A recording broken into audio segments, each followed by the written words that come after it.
Bonsoir et bienvenue, très heureuse de vous retrouver, ça vous regarde en direct, notre grand témoin, vous le reconnaissez, c'est Edoui Plenel, bonsoir. Bonsoir, merci de l'invitation. Et merci d'être parmi nous ce soir, cofondateur de Mediapart, vous signez Le Jardin et la Jungle aux éditions La Découverte, une adresse à l'Europe sur l'idée qu'elle se fait du monde, cette Europe qui, à vos yeux, trahit ses valeurs dans une volonté de puissance néocoloniale qui la rend complètement aveugle à la souffrance du monde. On y retrouve toutes vos indignations et tous vos combats. On va y revenir dans le détail tout à l'heure, dans la deuxième partie. Mais d'abord, on va s'arrêter ce soir sur la copie de Michel Barnier. C'est l'heure des derniers ajustements avant l'annonce du nouveau gouvernement ce week-end. 38 ministres, 3 LR, 7 ensemble et des noms qui font déjà bondir la gauche. Alors, est-ce que l'ancien monde revient en force? La droite réactionnaire est-elle de retour?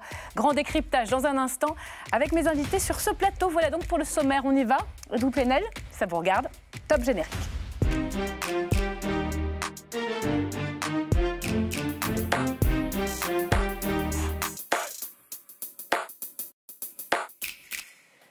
On y est presque après la journée de rebondissement d'hier à Matignon. On connaît désormais quasiment la liste des 38 noms que Michel Barnier a proposés à Emmanuel Macron. Certains ont d'ailleurs déjà été rayés par le chef de l'État. On va y revenir dans le détail. Cette fois, l'alliance entre le camp présidentiel et la droite est totalement assumée. Mais pourquoi faire et avec quelle chance de réussite dans cette assemblée nouvelle si divisée? Bonsoir Corinne Laïc. Bonsoir. Ravie de vous avoir sur ce plateau. Vous êtes journaliste politique à l'Opinion, chargé du suivi de l'Élysée et au cœur de la coulisse de ces dernières semaines et de ces derniers jours. Vous avez sans doute des informations ce soir. Bonsoir Benjamin Morel. Bonsoir. Bienvenue, maître de conférences en droit public à l'Université Panthéon-Assas, auteur du Parlement Temple de la République aux éditions Passé Composé. Bonsoir Adrien Brachet. Bonsoir.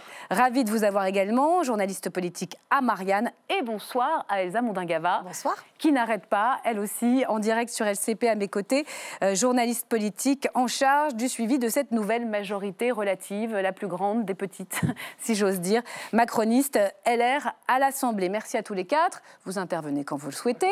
Hein, on sait que vous aimez ça encore, la politique, Edoui Plenel. Qui va être sans doute nommé à quoi? On commence avec le récap de Bruno Donnet. Avec un jingle, un peu en musique, c'est moi qui m'y colle.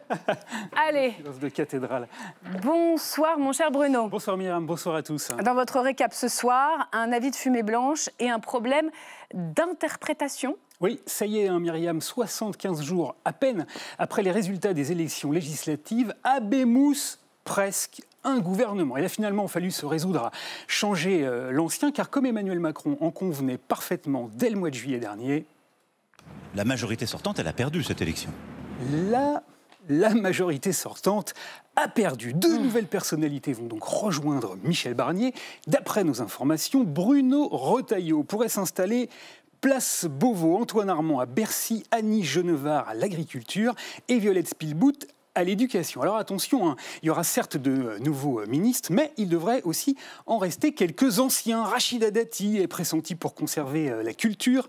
Sébastien Lecornu devrait rester aux armées. Quant à Agnès Pannier-Runacher, elle pourrait retrouver l'environnement. Alors, la gauche, Bruno, que vous soupçonnez d'avoir commis une petite erreur d'interprétation? Pas tout à fait. J'en suis pas là. Oh, J'aurais bien voulu que vous me demandiez ce qu'il en était des grands équilibres. Les grands équilibres. J'ai sauté ma page, pardonnez-moi. Répondu que les ministres devraient être 38 au total, dont 16 de plein exercice. Alors 7 de ces super ministères pourraient échoir au parti présidentiel, 3 aux Républicains, 2 au Modem, 1 à Horizon, 1 à l'UDI, 1 aux Divers Droite et 1 à Didier Migaud, qui fut député socialiste il y a bien longtemps et qui devrait se voir confier la justice. Enfin, si on élargit à l'ensemble des 38 ministères, 9 portefeuilles devraient être confiés aux Républicains qui ne représentent pourtant que 8% des députés, ici même, à l'Assemblée nationale. Et ça, Myriam, ça ne plaît pas du tout à la gauche. Alors, on y vient à cette erreur d'interprétation de la gauche. De quoi parle-t-on? Oui, parce que devant autant de ministères promis à des Républicains ou à des membres du parti présidentiel, ce matin même, François Hollande a décroché son téléphone et il a fait entendre son mécontentement sur l'antenne de France Bleu. Pourquoi y a-t-il eu une dissolution, si c'est pour avoir à peu près les mêmes, plus à droite encore. Et ce sentiment que j'ai, c'est celui d'une restauration. Vous voyez, on devait avoir un changement, on a une restauration. Voilà, l'ancien président de la République, redevenu député socialiste, a bien remarqué que le changement, c'était pas tout à fait pour maintenant, et il a donc renvoyé Emmanuel Macron à sa déclaration estivale. Emmanuel Macron avait dit qu'il avait perdu les élections. Non, rien ne laisse penser qu'il en a tiré les conséquences. Alors, le hic, c'est que François Hollande n'a pas tout à fait bien écouté Emmanuel Macron. En tout cas, il ne l'a pas écouté jusqu'au bout. Car s'il a bien reconnu sa défaite, il y avait une petite précision à la toute fin de sa déclaration. La majorité sortante, elle a perdu cette élection. Vous reconnaissez la défaite? Bien évidemment, mais personne n'a gagné. Personne n'a gagné. Oui, en politique aussi. Le diable se niche souvent dans les détails. Et voilà comment, bien que le nouveau Front populaire soit arrivé en tête aux élections législatives, la gauche devrait donc faire figure de détail dans le prochain gouvernement. Merci beaucoup. On va revenir sur tous ces éléments avec mes invités. Je commence avec vous, Corinne Laïc. C'est intéressant parce que quand il parle de restauration, il est lourd de sens, le mot de François Hollande. On devait avoir un changement. On a une restauration. Est-ce qu'on assiste au retour de l'ancien monde ? Qu'est-ce qu'il raconte, cette nouvelle alliance entre les macronistes et la droite ? On assiste à ce qui aurait dû se passer en 2022, c'est-à-dire qu'Emmanuel Macron aurait dû à ce moment-là faire un accord avec les LR, parce qu'il y avait beaucoup de points d'accord entre eux, qu'il n'a pas voulu le faire, que les LR non plus n'ont pas voulu. Et la Fondation Terra Nova a regardé comment les LR avaient voté entre le mois de mai 2022 et l'automne 2023. 63% des textes ont été votés par les LR. Donc ça montre qu'il y avait un accord idéologique et politique, au moins sur ces sujets-là.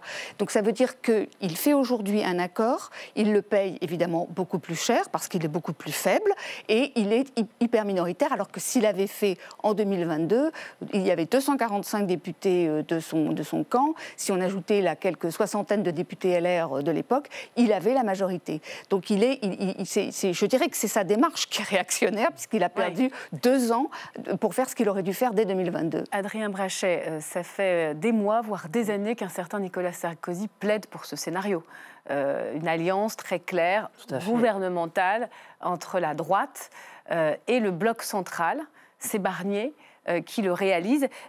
Pour bien comprendre, de quelle droite parle-t-on quand on parle de la droite Barnier ? C'est qui ? Précisément. Ce qui est intéressant, c'est qu'à une époque, on parlait de 3 droites, mais on rentre presque maintenant dans 1000 nuances de droite.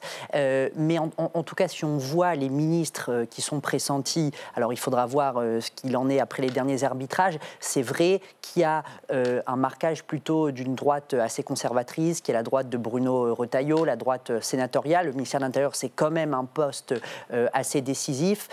Et d'ailleurs, cette sorte de basculement vraiment très à droite ne fait pas l'unanimité au sein du camp macroniste. Et certains qui étaient là depuis la première heure notamment commencent à trouver qu'avec Bruno Retailleau, on commence à pencher très très à droite. C'est-à-dire qu'au fond, c'est l'aboutissement d'un mouvement qu'avait débuté Emmanuel Macron depuis plusieurs années de droitisation au fond de la Macronie. Là, c'est un peu l'aboutissement de ce processus et la fin finalement du mythe macroniste qui était le mythe du dépassement le plus total. On allait faire travailler ensemble la droite et la gauche. Et finalement, plusieurs années après, on se rend compte que ce mythe, finalement, disparaît aussitôt qu'il est arrivé. Alors, c'est vrai qu'on a 3 LR sur les 16 ministères de plein exercice. C'est important parce qu'il y a la première division, deuxième division. Patrick Hetzel, qu'on connaît bien ici à l'Assemblée nationale. Bruno Retailleau, on a beaucoup parlé à l'intérieur. Hetzel, c'est l'enseignement supérieur, selon les dernières informations qui nous parviennent. Annie Genevard, également, vice-présidente ici à l'Assemblée. C'est quoi ? C'est une droite Fillon qui revient ? En tout cas, c'est une génération. Oui, et une droite qui a des positions, comme vous le disiez, assez conservatrices sur les derniers débats, sur la constitutionnalisation de l'IVG, sur le mariage pour tous, sur la PMA.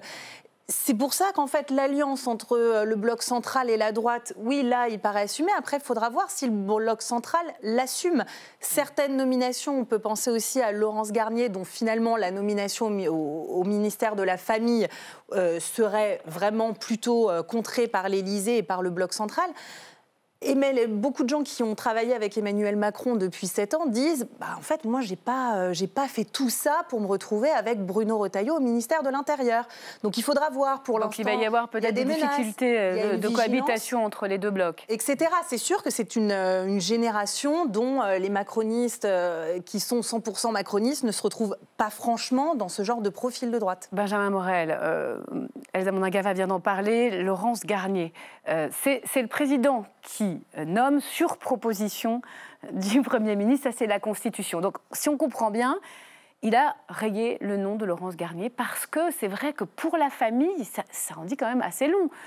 Contre l'IVG dans la Constitution, pour les thérapies de conversion également, c'est une sénatrice LR. Ça peut être extrêmement problématique, tout bêtement, parce qu'en effet, cette majorité, elle est très composite. Alors certes, l'équilibre politique a varié, c'est-à-dire qu'il y a quelques mois, on avait un gouvernement macroniste que laissait survivre les LR. Aujourd'hui, on a un gouvernement LR plus macroniste que laisse survivre le Rassemblement national. Ça explique la réorientation tout de même. Après, il y a un jeu d'équilibre et de rapport de force qui n'est pas aujourd'hui, malgré le nombre, si favorable aux macronistes. Et il faut le comprendre quand on envisage la composition du gouvernement.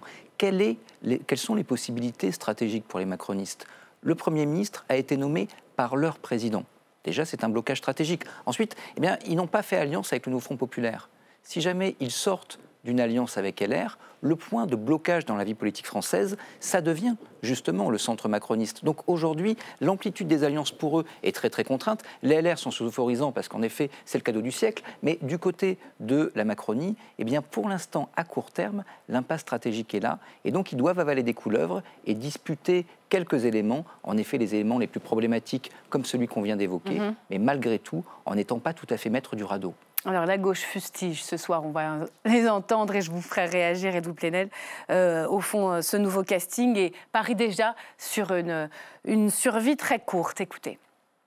C'est contre le peuple, c'est contre la volonté des Français et Françaises, c'est contre leur vote, mais vraiment à l'inverse de leur vote.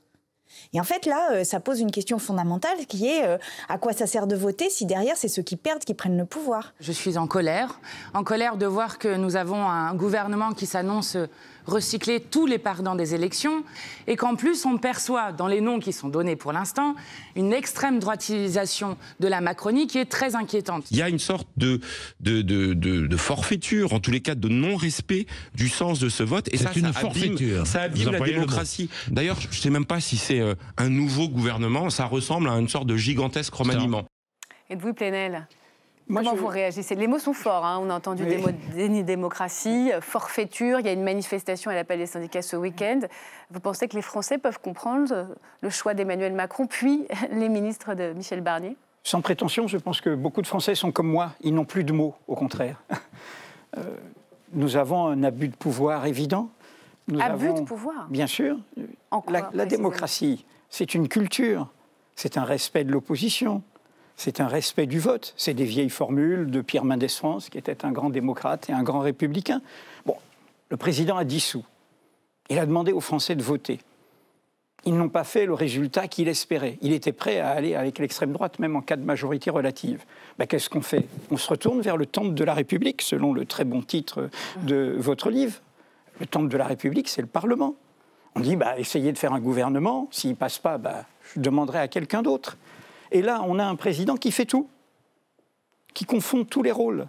Et pour moi, je suis très inquiet parce qu'on a des sensibilités différentes. Mais je pense que tous les observateurs, tous les éditorialistes, tous les démocrates, à l'instar, je vais citer des noms, de Henri Guénaud, de Jean-Louis Debré, de Dominique de Villepin. Le gaullisme éternel, homme de droite, a dit que c'était une faute politique de ne pas nommer Lucie Questet. Des personnes avec qui on peut avoir d'autres désaccords, mais qui se rappellent des principes.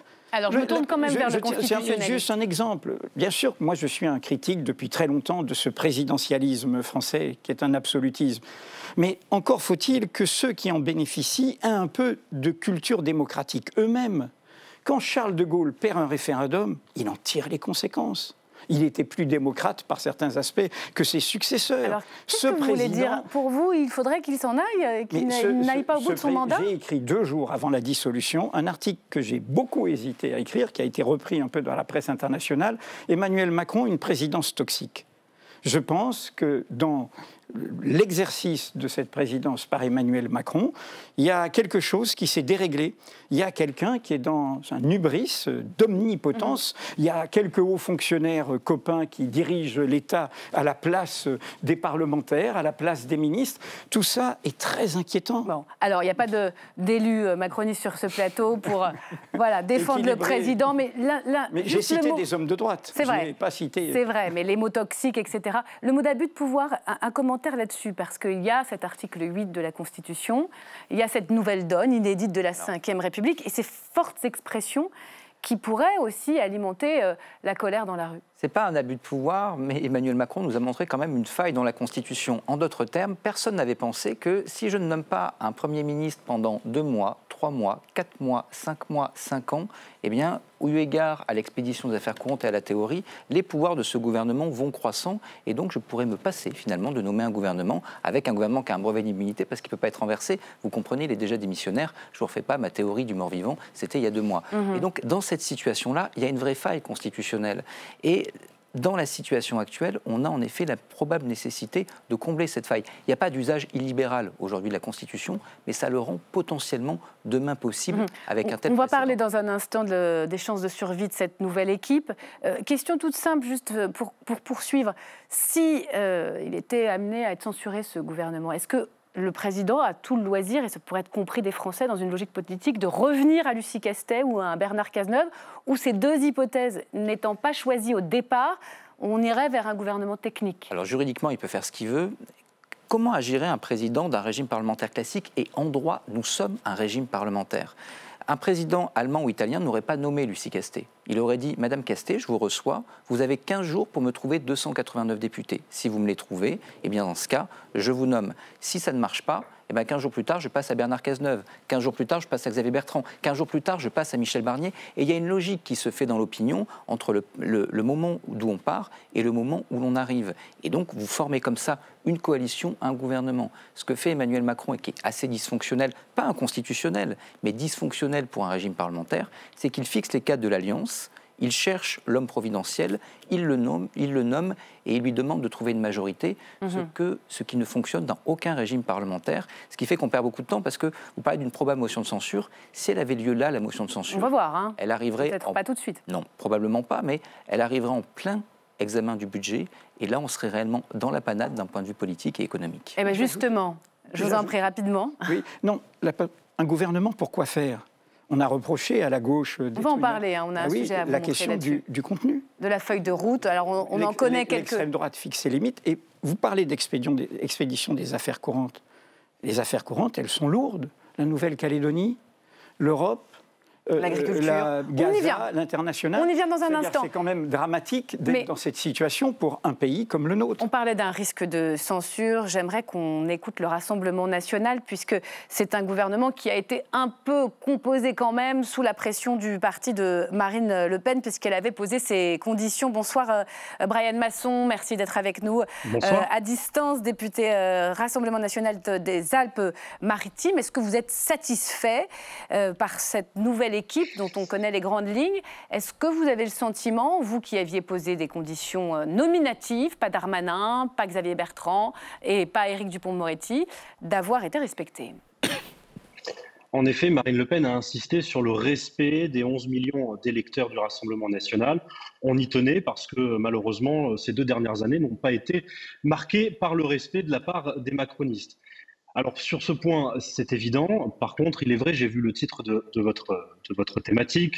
À droite, pour être tout à fait honnête, Emmanuel Macron nous habitue à plein de choses. Il nous a habitués à aller à gauche, il nous a habitués à aller à droite, en prenant simplement des personnalités qui pourraient être marquées, entre guillemets. Ce soir, moi je suis honnête, j'ai plutôt l'impression qu'on tourne en rond. On tourne en rond parce que pas de sujet de fond, parce qu'on s'attache à des personnes et non pas véritablement à des projets. Moi, je ne sais pas encore ce que Michel Barnier veut faire. Je sais qu'il a dit que les finances de l'État étaient catastrophiques, voire très graves. Alors j'entends. Donc on est impatient d'attendre surtout le 1er octobre. Alors moi, si je peux quand même rajouter... La déclaration de politique générale que vous ne censurerez pas, ça on peut le considérer comme acquis, puisque vous l'avez laissé entendre dans la question du choix même de Michel Barnier? 15 jours, c'est très long, en politique surtout.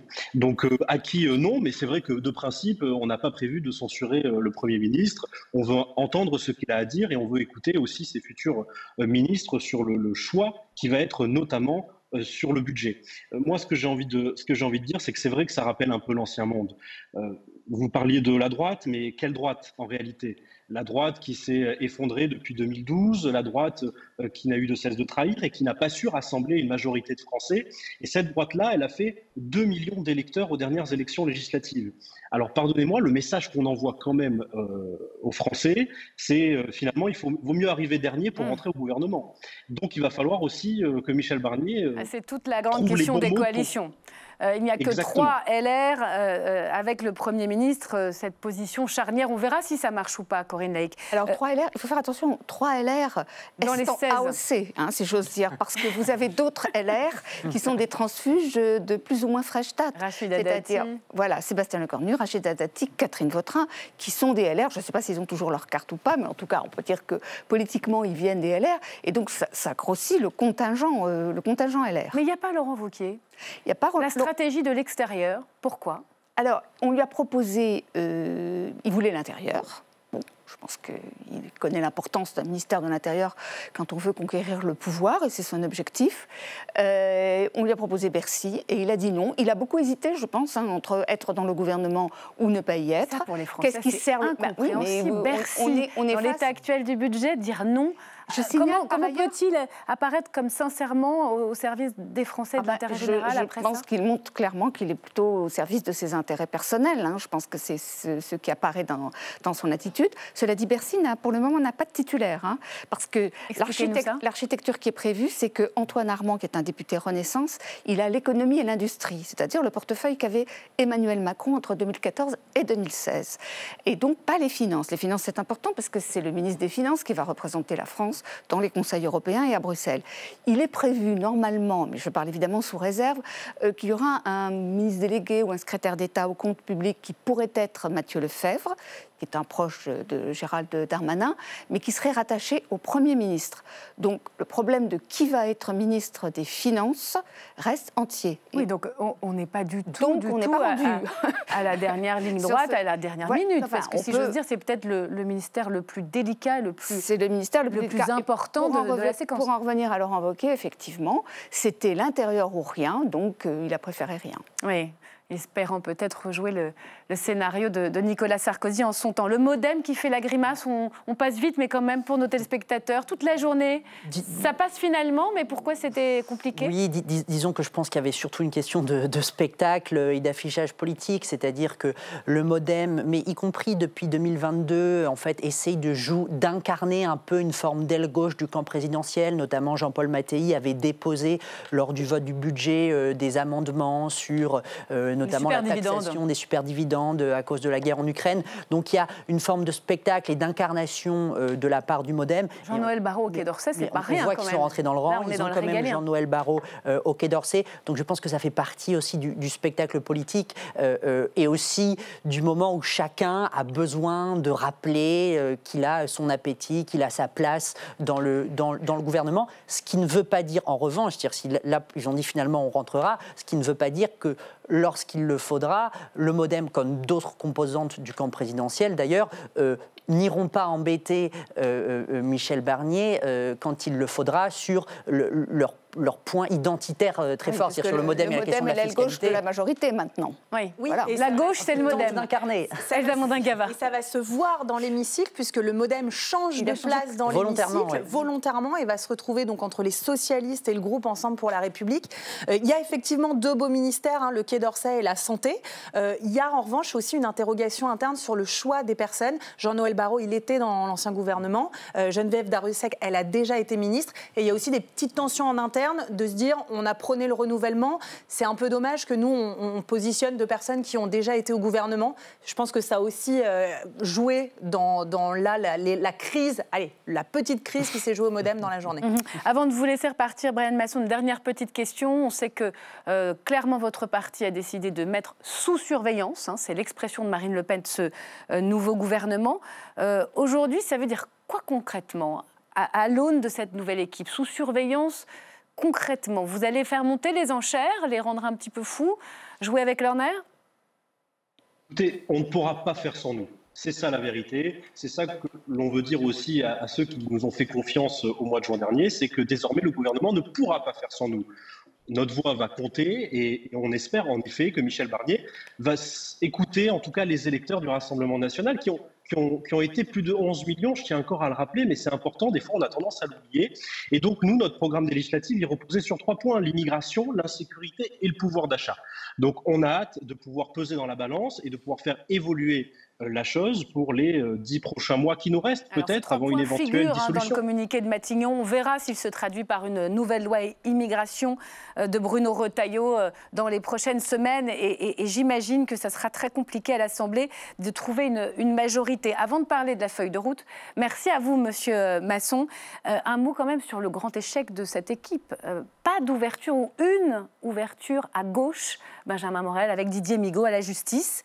Ça, c'était vraiment quelque chose d'attendu, d'arriver quand même à créer un sentiment un peu plus large, pas d'union nationale, mais presque. C'est raté. C'est raté et c'était un échec prévisible pour au moins 3 raisons. La première raison, c'est que, on l'a déjà commenté sur ce plateau, mais aujourd'hui, si la gauche devait partir divisée lors d'une prochaine législative, la plupart des députés socialistes et écologistes seraient sur un siège éjectable. La gauche ne peut passer les premiers tours qu'à condition qu'elle parte unie. Donc pour les socialistes et les écologistes qui tendraient la main, eh bien c'était une condamnation à mort. De l'autre côté, c'est un gouvernement qui malgré tout tient grâce à l'abstention du Rassemblement national. Et donc, le membre de la gauche qui viendrait dans ce gouvernement risquerait de la part du reste de la gauche qui va dénoncer ce fait, eh bien, une marque d'infamie ad vitam aeternam. Troisième élément, pardon, je vous en prie. Troisième élément, c'est qu'en fait, Michel Barnier n'en a pas besoin. Vous faites rentrer dans votre gouvernement des gens qui vous permettent d'éviter une motion de censure. Un député de gauche n'aurait absolument pas conduit les socialistes, les écologistes, etc. Oui, c'était une voix de moins seulement pour voter la censure, donc ça ne rapportait pas assez. C'est plus Emmanuel Macron qui a raté son objectif, parce que son objectif, c'était de faire la grande coalition, c'était de transformer le Front républicain, qui était une alliance défensive, une alliance de rejet contre le RN, en alliance positive pour gouverner ensemble. Mais évidemment, il ne voulait pas des LFI, donc il a mis un veto au LFI. Et comme le disait Benjamin Morel, les LFI, le PS ne voulait pas se détacher des LFI, donc c'était condamner cette alliance à l'échec. Et donc la large coalition, le rassemblement, le gouvernement d'union nationale qu'il appelait de ses voeux n'a pas pu voir le jour. Et effectivement, dans ces conditions, Michel Barnier n'a pas... bon, il a essayé. Est-ce qu'il a essayé? Est-ce qu'il a insisté? Il y a plusieurs personnes qui ont refusé. Il y a Karim Bouamrane, le maire de Saint-Ouen. Philippe Brun, député socialiste. Valérie Rabault a été approchée aussi. Carole Delga, peut-être aussi. Arnaud Montebourg aussi. Non, je pense qu'il y a eu des tentatives. Ensuite, effectivement, comme disait Benjamin Morel, je crois qu'il n'y avait aucune personnalité à gauche qui voulait prendre ce risque d'entrer dans un gouvernement qui pouvait tomber très vite, et en plus d'être synonyme de traîtrise pour une partie de son camp. Ça, vous comprenez que l'Union ait eu le dernier mot à gauche. C'est Jean-Luc Mélenchon le patron, finalement. Tous vos commentaires sont pertinents, mais la réalité, c'est tout simple. C'est un pouvoir qui est sous l'épée de Damoclès de l'extrême droite, alors que, par 3 fois, puisque la deux présidentielles et le résultat de ces législatives, ces députés, lui-même, a été sauvé par cette expression que vous avez citée, le Front républicain, c'est-à-dire des gens qui disent non à l'extrême droite. Et aujourd'hui, il est sous surveillance de l'extrême droite. C'est un pouvoir et un gouvernement en sursis. Et tout ce qu'a fait M. Macron depuis 3 mois, c'est en fait, encore une minute, Monsieur le bourreau, comment je peux survivre? Par quelle combinaison? Avec qui et comment? C'est pour ça que c'est un très vieux monde. Derrière l'absolutisme présidentiel de la Ve République, c'est en même temps le pire de la combination de la 4e République. Et où est le contenu? Où est on y vient. On a des je veux dire, et le contenu et le programme, il est annoncé. Et votre interlocuteur du Rassemblement national a parlé, il parle très bien de très bonne politique. Il dit, mais voilà, nous on fait de la politique, on est là, on a ce pouvoir et tout. Et donc, vous avez quand même, pour tout le monde, quelles que soient nos sensibilités, c'est pour ça que je vous parle comme ça. La politique, c'est un bien commun. on a une arène et on en discute avec nos sensibilités. Mais là, il y a quelqu'un, comme un gamin, comme le royaume dont le prince était un enfant, la pièce de Monterland, qui saccage ce bien commun, qui fait on ne comprend plus la logique. Vous-même, vous êtes surpris. Et on se dit, mais qu'est-ce que c'est? Eh bien, tout le monde, et il n'y a rien de pire dans le climat actuel de notre monde. Regardez tout ce qu'il y a autour du monde. Regardez ce qui se passe. On va en parler de Parlement votre livre, européen ne vous inquiétez pas. Non, mais je sais que vous en parlez. Mais je dis que dans ce contexte-là, ce qui est fait là est, d'un point de vue politique, très très grave et démocratique, très irresponsable. Oui, vous l'avez dit, vous êtes intarissable parce qu'on entend quand même que quand il s'agit du président de la République, il y a vous savez, du carburant plein aile. Sur les autres présidents, je n'ai pas été en reste non plus. On s'en souvient tous. Adrien Brachet, je voudrais qu'on dise un mot avant de venir à la feuille de route, à quelques ministères qui ont attiré mon attention. Le ministère de la laïcité, Othman Nasrou, proche de Valérie Pécresse. La laïcité, c'est interministériel. Comment vous interprétez ça? On est dans l'affichage ou au contraire, c'est bien qu'il y ait une politique publique menée au nom de ce principe? Au vu du contexte, c'est possible qu'il y ait de l'affichage. En revanche, je rejoindrai ce que disait Jérôme Guelj d'ailleurs ce matin, qui disait parce que Jérôme Guelj a organisé à l'Assemblée des auditions sur la façon dont étaient gérées les politiques publiques en termes de laïcité.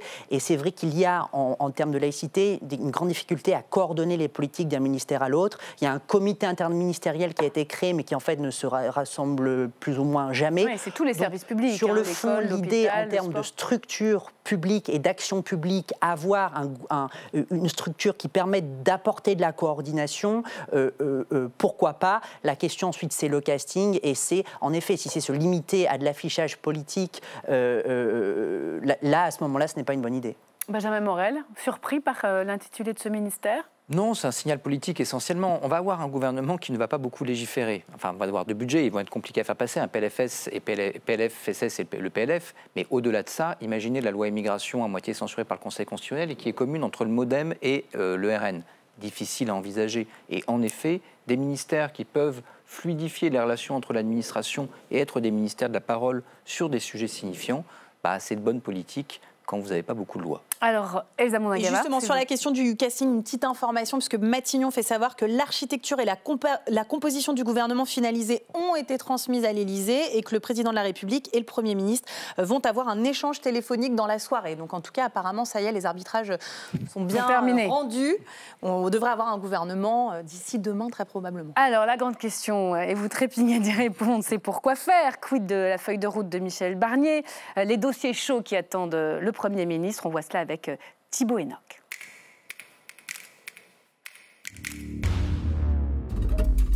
C'est un document de quelques lignes entre lesquelles il faut savoir lire pour deviner les grands axes de la politique à venir du gouvernement Barnier.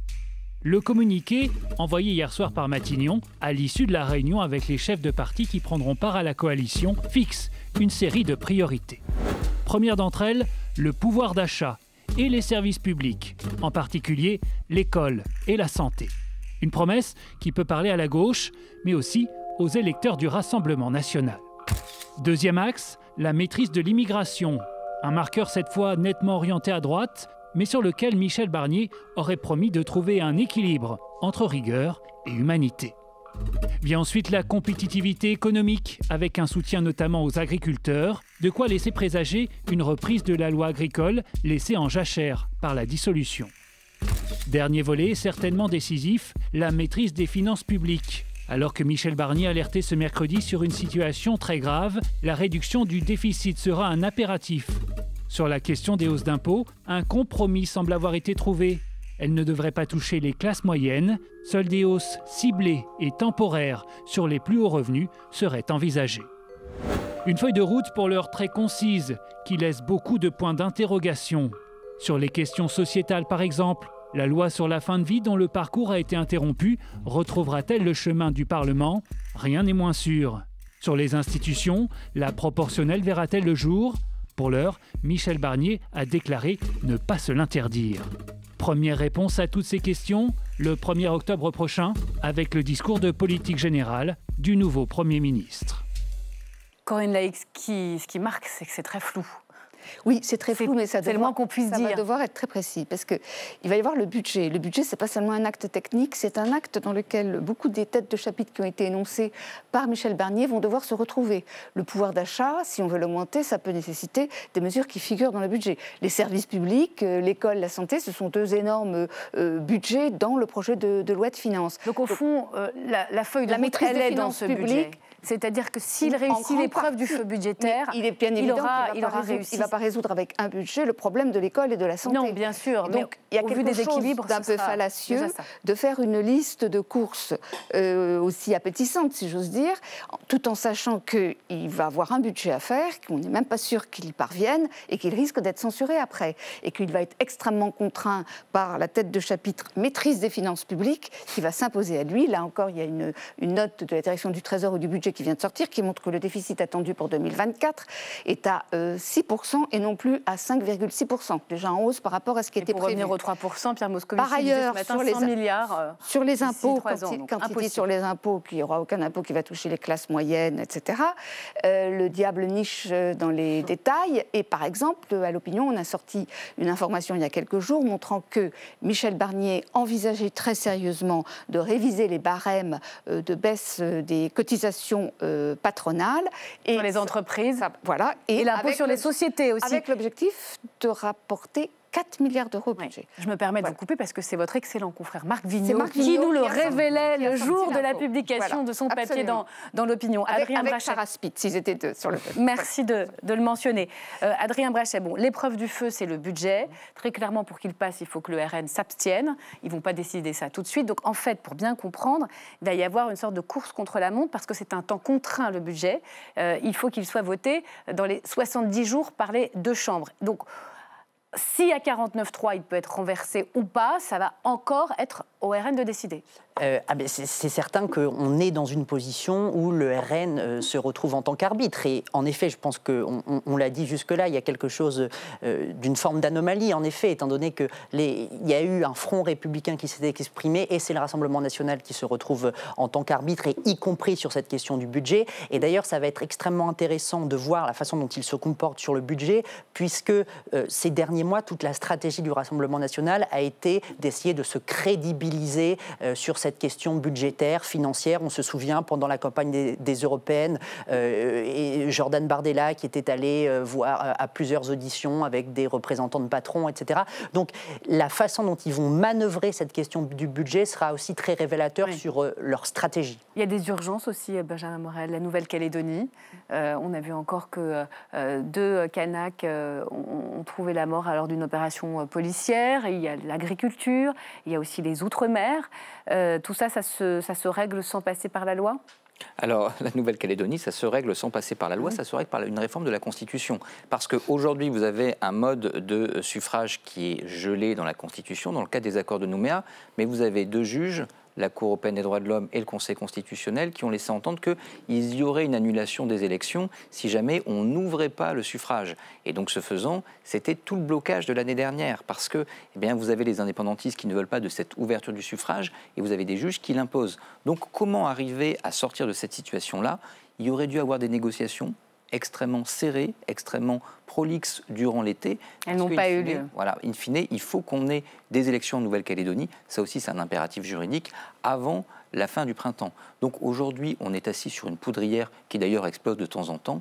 Et là-dessus, on est d'une indifférence coupable. Quand je dis on, c'est pas tellement nous, ça a été surtout le gouvernement. On en dira sans doute un mot avec vous tout à l'heure, Edoui Plenel. Elsa ? Je voulais rajouter une toute petite précision parce qu'on parle beaucoup de motions de censure. Pour qu'elle soit adoptée, il faut que 289 députés votent pour. Ni le Rassemblement national seul de son côté, ni le Nouveau Front populaire seul de son côté, non 289 députés. Donc c'est uniquement... Il faut qu'ils allient leur voix. S'ils allient leur voix, qu'ils peuvent renverser le gouvernement. Je pense que c'est aussi important de se le rappeler. Le RN tout seul ne peut pas faire tomber le gouvernement. Un mot sur la fin de vie. On a énormément suivi ici sur LCP les débats en commission, dans l'hémicycle. Il y avait un travail pour le coup transpartisan remarquable.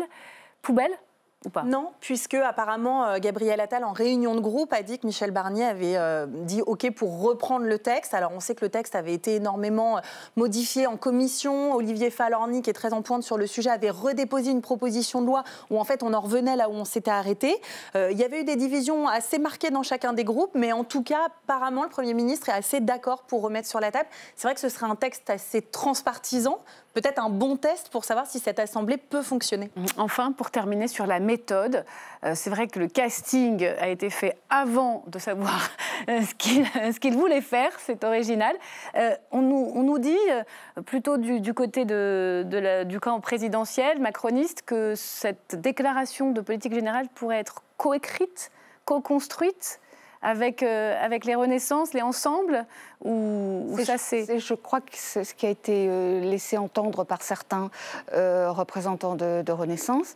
Ça serait quelque chose de très nouveau, mais depuis le 9 juin... tout est nouveau. Tout est complètement rock'n'roll ou baroque dans ce que nous vivons.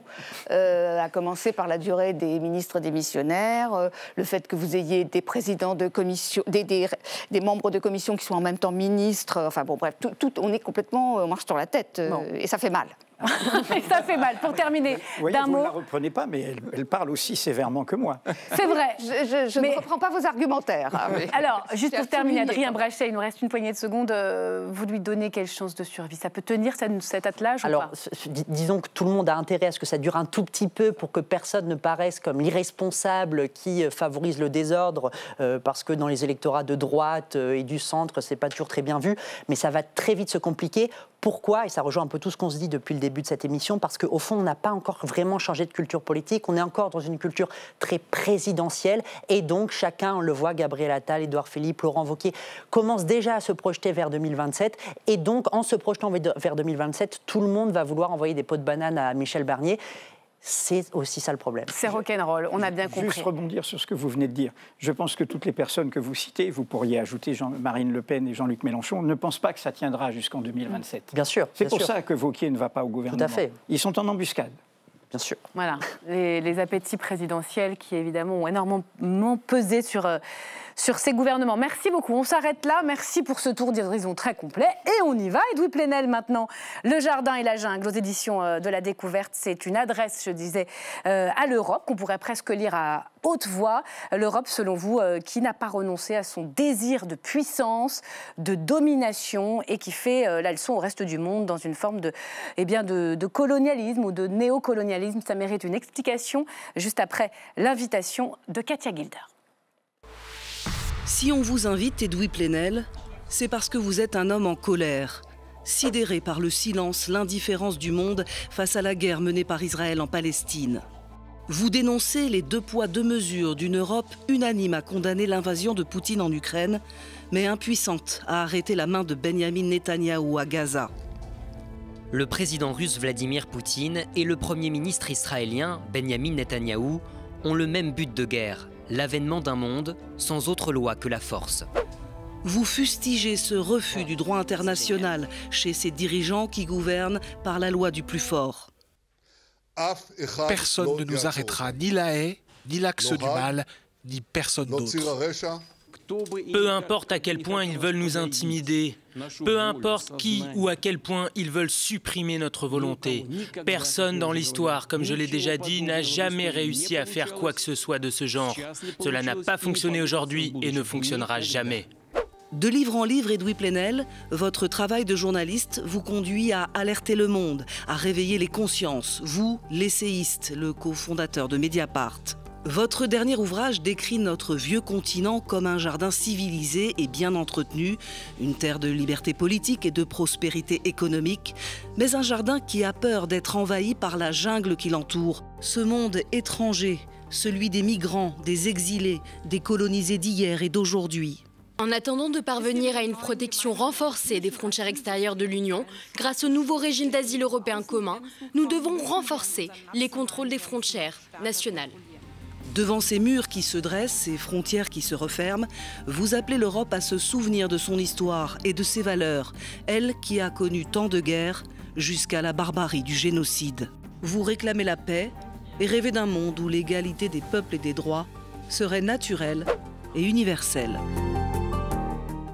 Alors on va y revenir à ce discours que personnellement je ne connaissais pas, donc du représentant européen pour les questions politiques internationales, Joseph Borrell, le jardin et la jungle. D'abord, de quoi et de qui parle-t-il et comment vous êtes tombé sur ce discours qui est au fond le fil rouge de votre texte? Joseph Borrell a prononcé ce discours devant l'académie qui forme les futurs diplomates de l'Union européenne à Bruges. C'était quelques mois, à l'automne 2022, après l'invasion par l'impérialisme russe de l'Ukraine, donc la rupture du droit international, la loi du plus fort. Et donc Joseph Borrell dit, voilà, l'Europe, nous sommes un joli petit jardin où tout fonctionne, mais tout autour, c'est la jungle. La jungle risque d'envahir le jardin. Et comme c'est un homme de bonne volonté, un social-démocrate espagnol, il ne veut pas construire des murs. Donc il dit, les jardiniers européens, vous devez vous projeter dans la jungle.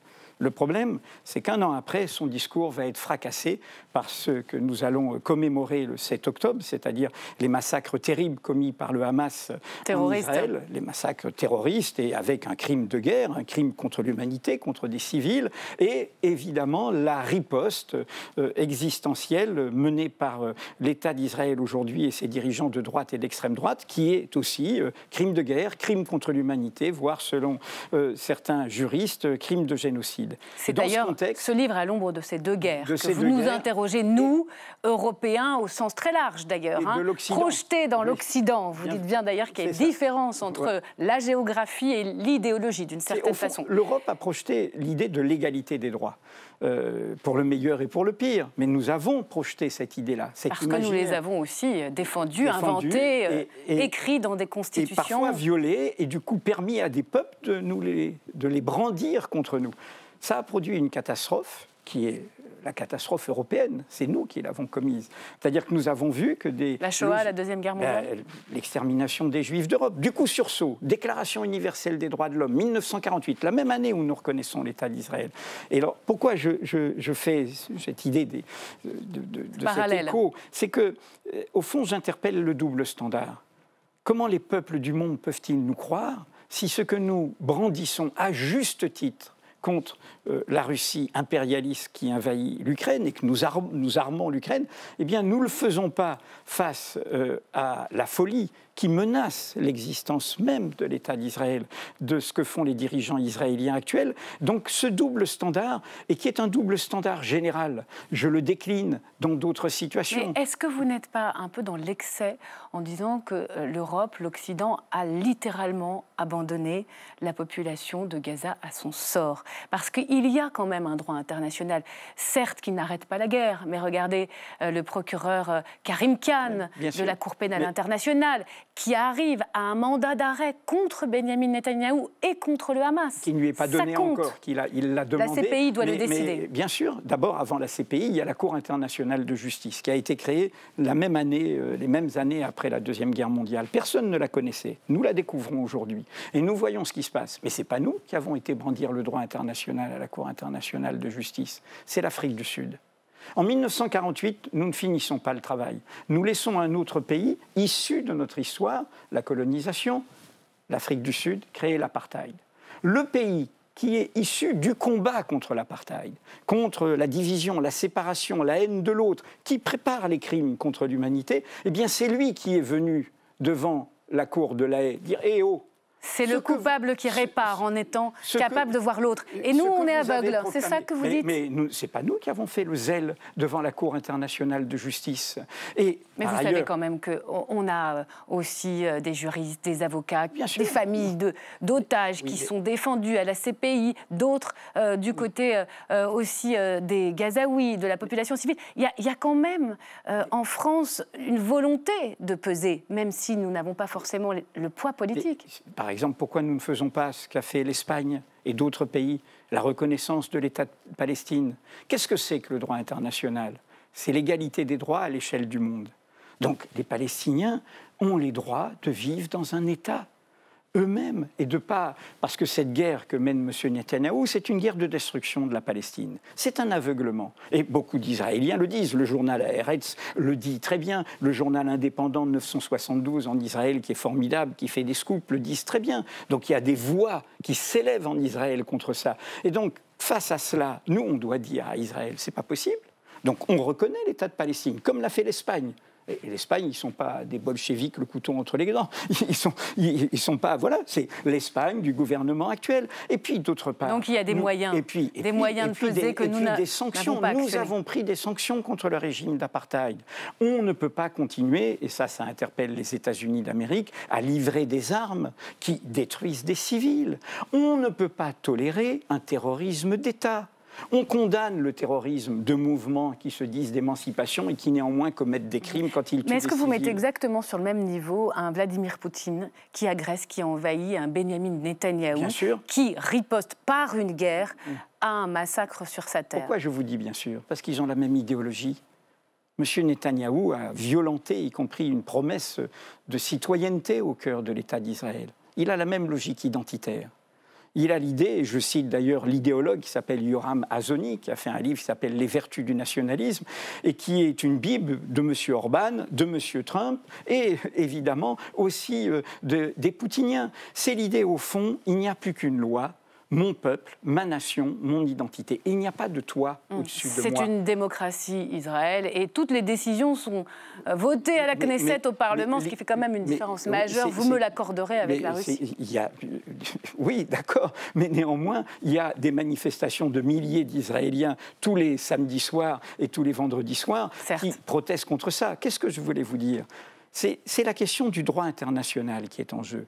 Nous avons dit, et l'auteur de la Déclaration universelle des droits de l'homme en 1948, et René Cassin, compagnon du général de Gaulle, grand juriste, figure du judaïsme laïque français, et qui dit que nous ont appris la catastrophe européenne, qu'on ne peut pas faire confiance aux États, aux nations et aux peuples, aussi civilisés et démocratiques se prétendent-ils. Car ils peuvent devenir fous, ils peuvent devenir criminels, ils peuvent penser, et c'est tout ce que mon livre interpelle, être dans une logique de supériorité. Je suis détenteur du bien, du vrai, du juste, les autres c'est des barbares, donc je peux me le permettre. Et donc qu'est-ce qu'on fait? On dit il y a des droits au-dessus de vous, il y a des droits de l'enfance. Il y a des droits de la famille, il y a des droits à la santé, il y a des droits à l'accueil, il y a des droits à la solidarité, il y a des droits à la fraternité, il y a le droit de ne pas être agressé, il y a le droit de résister si je suis agressé, et ainsi de suite. Il y a un droit international. Aujourd'hui, je suis désolé de vous le redire, il est piétiné. Il est piétiné par M. Netanyahou, tout autant que par M. Poutine. Au fond, ce texte qui est très fort et qui nous fait aussi voyager dans d'autres textes, vous êtes un grand camusien, mais il y a beaucoup de... avec Camus, on y vient, voilà, on y vient dans un instant. Mais au fond, vous nous dites, si l'Europe ne se réveille pas, si elle ne défend pas ses valeurs, quoi? Elle s'effondre. Est-ce qu'il y a, comme vous dites souvent avec Israël, la question de la survie qui se joue aussi pour l'Europe? C'est surtout si l'Europe ne respecte pas ses valeurs. Il ne s'agit pas de les défendre en disant « regardez comme on est fort ». Il s'agit de ne pas laisser un monde se fédérer contre nous dans le ressentiment. C'est la stratégie de M. Poutine. C'est ce qu'il fait en Afrique, où des pouvoirs militaires qui violentent leur peuple se sont dressés contre le néocolonialisme français. Aujourd'hui, vous pensez qu'on en est là? Ce qu'on appelle les pays du Sud global ne nous croient pas? Vous avez vu le nombre de pays où la France a perdu son influence. Et donc, on a des régimes qui font alliance avec M. Poutine, qui ont une idéologie aussi identitaire. D'ailleurs, un critère, c'est toujours le traitement des minorités. Par exemple, l'homophobie ou les minorités de genre. C'est un point commun, d'ailleurs, avec tous ces idéologies identitaires très souvent.